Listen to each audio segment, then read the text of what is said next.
Welcome to Breaking the Set. I'm Abby Martin. So a couple months ago, I noticed that a Wikipedia page someone made for me got taken down. Although my page was put up later after a statement I made became viral, the ordeal caused me to realize that the editing process for the online encyclopedia is very selective. See, an elite group of super admins rule the narrative by majority consensus, where mob opinions are accepted as fact. Clearly, this poses a big problem by shutting down the freedom of information and by giving zero room for discussion or disagreement with the content posted. And as the 6th most visited site in the world with over 13 billion page views every month, Wikipedia is clearly a platform that billions of people rely on for their knowledge, which is exactly why governments worldwide have honed in on the resource to propagate their agendas. Take Israel, for example, a country notorious for its deployment of online trolls. According to Haaretz, multiple right-wing groups, along with the Yesha Council of Settlements, have embarked on a course that teaches Israelis how to register for, contribute to, and edit Wikipedia specifically in a pro-Zionist fashion. In fact, the organizers even offered a nice little prize to the, quote, best Zionist editor, which included a trip in a hot air balloon around Israel. Isn't that sweet? But Israel's not the only government trying to edit history in real time. You see, just this week, I was notified that my Wikipedia page had been edited from American journalist to Russian propagandist. But as if that isn't funny enough, turns out that the edit came from the halls of Congress. Yes, according to a Twitter account called Congress Edits that tracks all edits made by IP addresses in Congress, someone using that IP address from the halls made this glaring revision to my page. Now, we still don't know who did it, but it isn't the first time that Congress has toyed with Wikipedia info. In fact, there's a whole page on Wikipedia documenting congressional edits. Of course, such an egregious edit can't stay up for long, but how many thousands of people saw that before it was taken down? Look, I wear it as a badge of honor, because if I'm pissing off people in high places, that just means I'm doing my job well.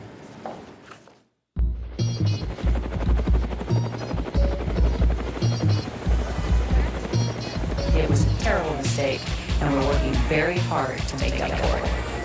And once again, we put something on the air that's a flat-out lie. Have you ever had sex with Governor Rick Perry? No, wait, do not answer that. I want you to watch what we're about to do, because you've never seen anything like this on television.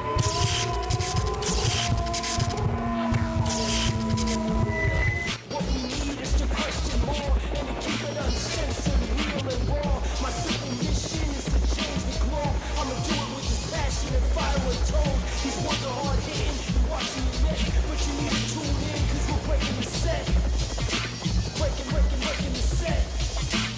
Breaking the set. On day 8 of Operation Protective Edge, the Israeli military has committed perhaps its most horrific war crime since the offensive against Gaza began. This morning, devastating news broke of the IDF's intentional shelling of a beach that targeted 4 children aged 9 to 11. The tragedy comes as the death toll in Gaza surpasses 200, at least 39 of which are children, according to the Wall Street Journal. And according to Gaza's Ministry of Health, over 1,500 Palestinians have been injured. But of course, if you ask U.S. officials about the latest beach massacre, it's Hamas's fault these children are dead. As an NBC reporter tweeted, the U.S. State Department says that ultimately Hamas is responsible for the 4 boys dead in Gaza shelling because they didn't agree to the ceasefire proposed by Egypt. You know, it takes a certain kind of willful blindness to continue to blame Hamas every time Israel kills kids. Earlier, I spoke to journalist Harry Fear, who was only meters away from that shelling this morning and who's been living in the occupied territory off and on for 2 years. In fact, right after the interview was conducted, a bomb went off right next door to where Harry was. He and the film crew are unharmed. Now, considering that the Israeli government alerts Palestinians shortly before bombing them, either with leaflets or preemptive explosions, many people don't realize why Gazans can't simply flee the impending attacks. And I started by asking Harry to explain why this is the case. Since 2007, Gaza has been under a crippling policy of besiegement. There are 2 main civilian crossings, the Erez crossing into Israel and the Rafah crossing into Egypt. And at the moment, Palestinians can't just leave from either. Hundreds of Palestinians that have, well, are lucky enough to have dual citizenship, to have passports other than just a Palestinian passport have been able to evacuate since this escalation began. But the other almost 9 million Palestinians here are literally imprisoned in a tiny strip of land that's just basically 40 kilometers in length. There was just a horrific shelling, of course, on the beach in Gaza today, where it seems only children were targeted. There were no Hamas targets there on that beach. What's your response to the Israeli government's rhetoric that says it's only targeting Hamas affiliates? Well, this strike on the 4 children took place just next to my hotel room. And for me, I'm appalled personally shocked and frustrated by this tragedy. I mean, it's disgusting. The killing of these children is unacceptable, and Israel shouldn't be using force when such casualties are going to be made. The children are playing on the beach. Sure, during the night, it's known that militants go into that area, but during the day, I was there, literally 30 meters away from where the children was killed, only 3 hours before they were there. Now, the key here, Abby, is that if I had been there while the children were there, Israel would not have fired. But because there was no international there, Palestinians are easy blood. And so it doesn't matter what Palestinian collateral damage is caused for Israel. And so it fired some kind of Navy shell just at the marina, which killed these boys on the beach. It's horrific, Harry. Do you think that the international community will treat this as the war crime it is? No, especially where you are in the USA, of course not.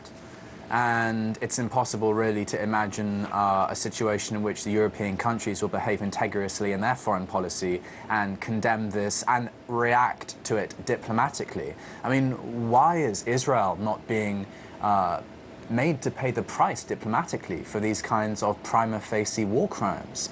Just last week, a few days ago, we made a report for RT about the al-Bach family. I think it was 18 people killed, including 4 children, when Israel struck this home to try and kill Hamas's head of the police. He wasn't even killed, but 4 children were killed.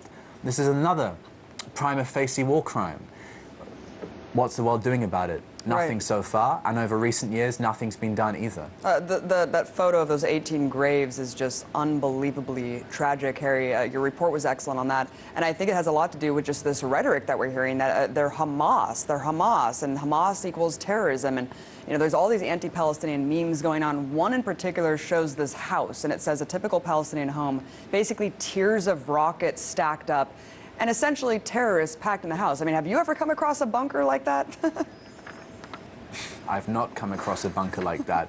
For sure, there are sites in Gaza which are off bounds to internationals and journalists. Just the day when we were filming a piece, we were told by some just random plain-clothed security personnel not to point the camera there and here. But that's not the point, actually, Abby. The point is that Israel can kill just one person if it wants to. It has, during this operation, committed targeted assassinations where it strikes one person with a drone missile and 20 meters away, someone else is standing, obviously scared for their life. But it can be precise if it wants to. The point is it's not wanting to, and one of the reasons is because the international community won't make Israel pay the price diplomatically, and so Israel can engage in this kind of military activity without really worrying about it. And so we have a situation where around 80% or more Palestinians who have been killed are civilians. Almost half of them are children, we're told. It's unreal, really, it really is. And here we are sponsoring Israel with $3.5 or so billion a year, sponsoring it militarily. According to the Guardian, Hamas rejected the ceasefire proposed by Egypt. Talk about the conditions on either side and why Hamas rejected the proposal. Well, basically, Israel's operation has been largely successful. It's been able to damage Hamas heavily, so say some Israeli officials. On the Hamas side, Hamas has not been able to really hit Israel at all because of the success of the Iron Dome system. And this Egyptian proposal for a ceasefire basically was conditionless. So Hamas would have won no medium or long-term strategic benefits for the Palestinians or itself. For example, the lifting of the siege of Gaza, easing of restrictions on Palestinians' freedom of movement, and etc. There was nothing involved in the Egyptian proposal. So Hamas saw this as something which was basically untenable for it, having having just lost, of course, hundreds of Palestinians, accepting a ceasefire when Israel has paid nothing, basically. Just one Israeli has been killed as a result of the rocket fire. Hamas sees that as unacceptable. And so we have this, I mean, humanistically speaking, perverse situation where the ceasefire was rejected from the side which is being massacred for these kind of long-term strategic vision, so to speak.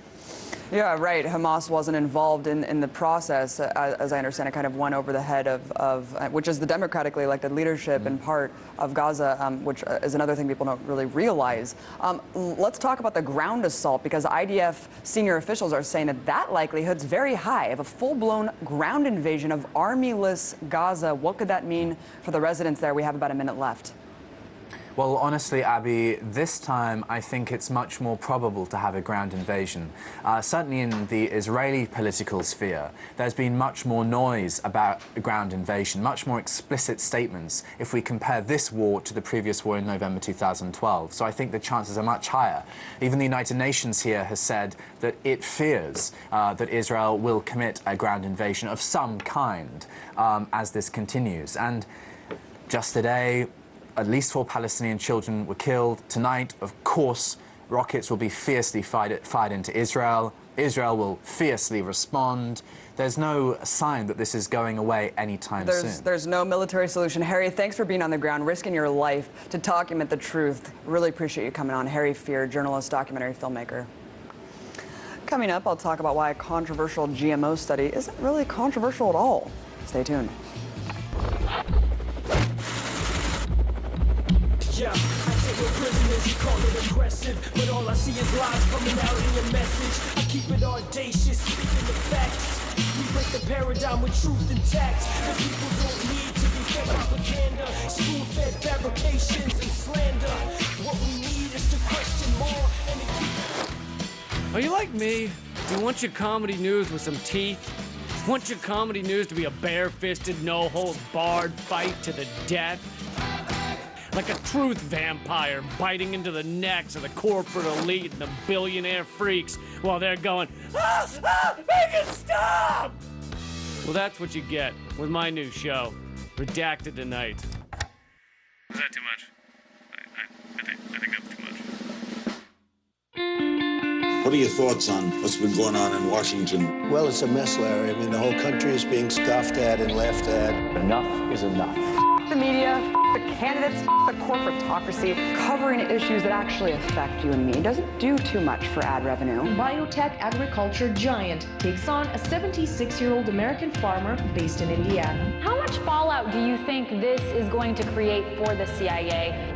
Do you think this is what's triggering the crisis? America's the largest economy in the world. It's also the largest debtor nation in the history of the world.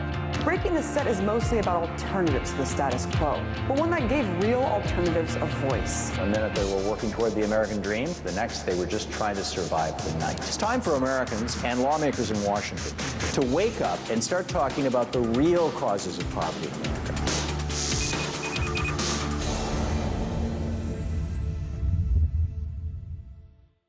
I'm Erin Age.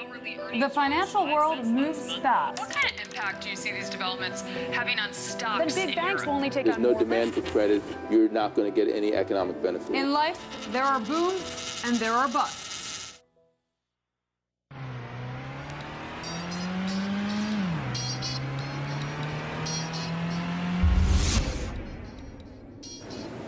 So you may remember that 2 years ago, a stunning study came out giving the organic movement a big boost in its campaign against genetically modified foods, or GMOs.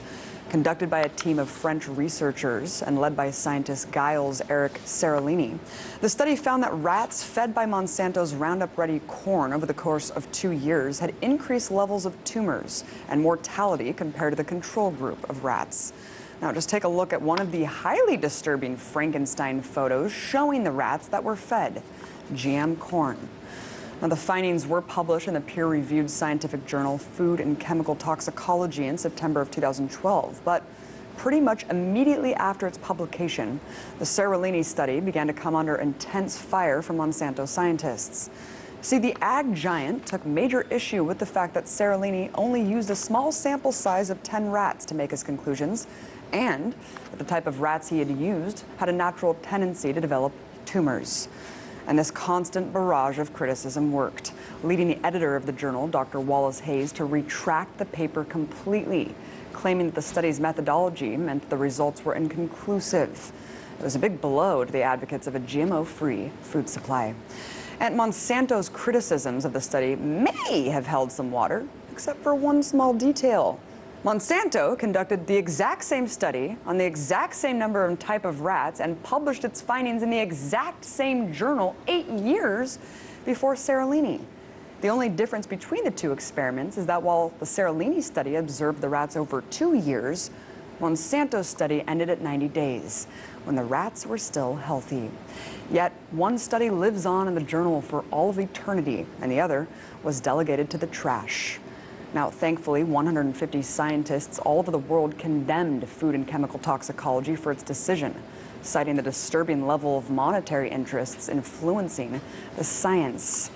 And as Dr. Michael Hansen, a senior scientist at Consumers Union and guest on this show, said last year, there's only 3 reasons to retract a paper. 1, clear evidence that the findings are unreliable due to misconduct, that is, data fabrication or honest error. 2, plagiarism or redundant publication. 3, unethical research.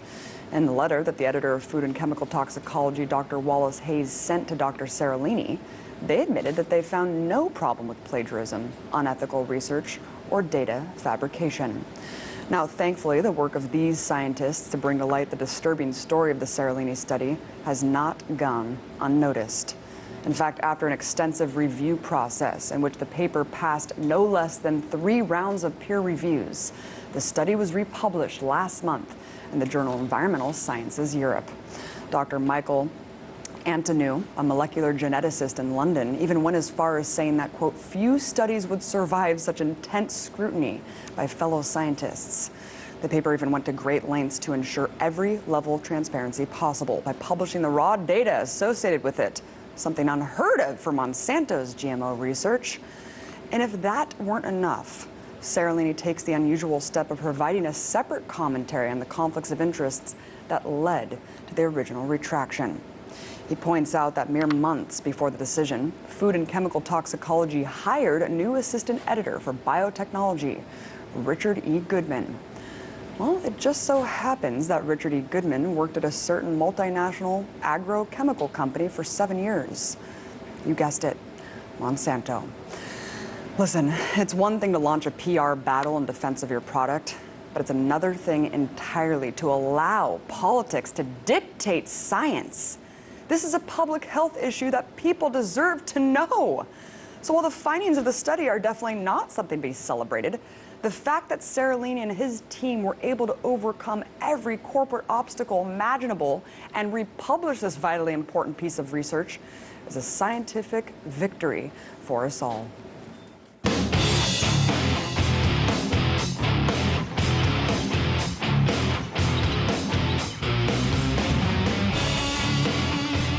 I've talked a lot on this show about the surveillance state here in the U.S. and the ever-expanding powers our government's willing to grant agencies like the NSA. However, the exact same abuses of power are taking place across the pond. Just yesterday, the UK House of Commons passed legislation known as the Data Retention and Investigative Powers Act, or DRIP, designed to widen surveillance capabilities of UK spying networks and strengthen their abilities to cooperate with private corporations. The bill is now slated to be passed by the House of Lords, and with little opposition from any political party there, it will likely be rubber-stamped through. Well, to break down DRIP as well as the other drama brewing in America's partner in crime this week, earlier I was joined by journalist and host of RT's Going Underground, Afshin Rattansi. I first asked him to break down exactly what DRIP means for the people of Britain. All the major parties are supporting this legislation. It was fast-tracked through the House of Commons, then through the House of Lords. It's basically going to allow internet companies and telephone companies to store metadata, logs of all our incoming and outgoing phone calls, geolocation, all that kind of thing, for a year. It's a response to the European Court of Justice's judgment that what Britain was doing after the Edward Snowden revelations contravened privacy law as it stood. Oh, so great. So they're just codifying it now, railroading this legislation through. I wanted to read something Snowden said about the bill in an interview. He said that NSA could have written the draft. They passed it under the same sort of emergency justification. They said we would be at risk. They said companies would no longer cooperate with us. We're losing valuable intelligence that puts the nation at risk. In that same interview, he noted that this type of legislation, is rarely passed in times of peace. What sort of emergency justification did Parliament have to push this through now? They urgently needed to go on holiday. That seems to be the only possible justification. Already people are picking holes in it because, say, some teenager is playing Minecraft and running a server. He's now under threat because he has to have all his friends' names and addresses for people playing video games on a server that he might have in his house. All sorts of pieces of aspects to this legislation that haven't been thought through. There was some attempts at amendments saying, at least can it not last till 2016? All those amendments were defeated too. The British Labour Party, the Labour Party famous for, of course, the Iraq War, no surprise there, completely backed the government. And I don't know how it will affect sovereign governments overseas, as people may have servers overseas, how that'll affect British law. And there really has been no debate whatsoever about it. So I guess the emergency justification was, let's get this codified and legalized as quickly as possible so that we're not breaking or violating the law. We have a lot in common, Britain and the U.S. here. Glenn Greenwald just broke more. You have the Constitution there, don't you? Yeah. Well, it depends on whether or not politicians are going to follow that, Afshin. Glenn Greenwald just broke more Snowden docs that shows how far GCHQ is going to infiltrate the internet and opinion. What's your assessment of the latest leaks? Well, it's so bizarre that it hasn't been covered more widely. Over here, people are talking about the reshuffle, the end of William Hague. The latest Snowden documents go into great detail about how and they have all names for it. They can change. GCHQ, it's set in a beautiful English countryside in Gloucestershire, is busy faking online polling. They have the ability to bug Skype, taking photos from people's Facebook accounts, increasing and decreasing web traffic for different sites. They also say they have the ability, and they all have different names. I can't remember all of them because whoever they are at GCHQ, they have funny names for all these things. They also have the ability to connect two different phone calls together. I don't know what that means for the spying legislation. That could mean the possibility of great potential for entrapment, one would think. They could easily have your phone call, or at least a phone call maybe in America, because GCHQ is based in Britain, connect to a phone, perhaps a phone line of a known terrorist. Who knows? I want to transition now. Of course, what you said has everyone in a fervor. The Foreign Secretary, William Hague, announced his resignation on Monday. Of course, whenever a high-level official resigns, you hear a lot of niceties. Oh, it was great serving. It's time to go. What do you think really drove him to resign now? We're unsure as yet. There have, of course, been rumors. I know around the world the headlines coming from this country make every British subject seem like some sort of child abuser in waiting, given that the government has had to abandon inquiries and then create inquiries as to the fact that child abuse seems to stretch through every element of the establishment in this country, with proper sources on mainstream news reporting that it can stretch from the BBC to the government to the royal family. But as for William Hague, it's quite amazing that a foreign secretary, who of course got Britain involved in those NATO airstrikes on Libya, which the carnage of which we're witnessing this week at Tripoli airport, wanted Britain, wanted MPs here to vote for the bombing of Damascus, and someone who continued to try to derail rapprochement with Iran and on Ukraine was absolutely clear. The whole thing was Russia's fault, and NATO better be prepared for a Cold War against Russia. There's also news today. There was speculation that a Swedish court may have lifted the arrest warrant for Julian Assange. Of course, they decided to uphold it at the end of the day. Either way, the UK has said that they're ready to arrest Assange regardless. What reasons does Britain have to do this, considering the warrant has nothing to do with England? Well, of course, yeah, it's a very sad day that we heard the Swedish court uphold that arrest warrant. It seems Sweden just not interested in questioning Julian Assange about these allegations. No, they seem unable to make a charge, but they just won't. I mean, even for the two women that initially made the complaint, doesn't it serve their cause right that someone from the Swedish authorities comes here and questions Assange, who is fled for his life. He's at the Ecuadorian embassy here in London. The Metropolitan Police here has its share of scandal, of course, in paedophilia as well, let alone Cash for Questions with Rupert Murdoch. The whole of the Metropolitan Police here is at war with the Conservative Party over numerous things. The police here, huge cloud over them from even elements of the establishment. But if there's one thing's for sure, they immediately felt whatever Sweden did, it was Assange who evaded their power by taking refuge and asylum courtesy of Ecuador. Therefore, he must be punished. Presumably, the police here would have arrested him for fleeing the police when he was under their protection. Finally, Afshin, I want to get your thoughts on something that MP George Galloway recently said on this show when talking about the fact that former Obama campaign advisors Jim Messina and David Axelrod are advising David Cameron and Ed Miliband's campaigns in the UK. He said that of the three mainstream political parties there, that, quote, if a backside could have three cheeks, they would be the three cheeks of the same backside. I mean, Afshin, we only have two political parties here. Do you think the parliamentary system there at least allows some political diversity? Well, your political system is affecting ours.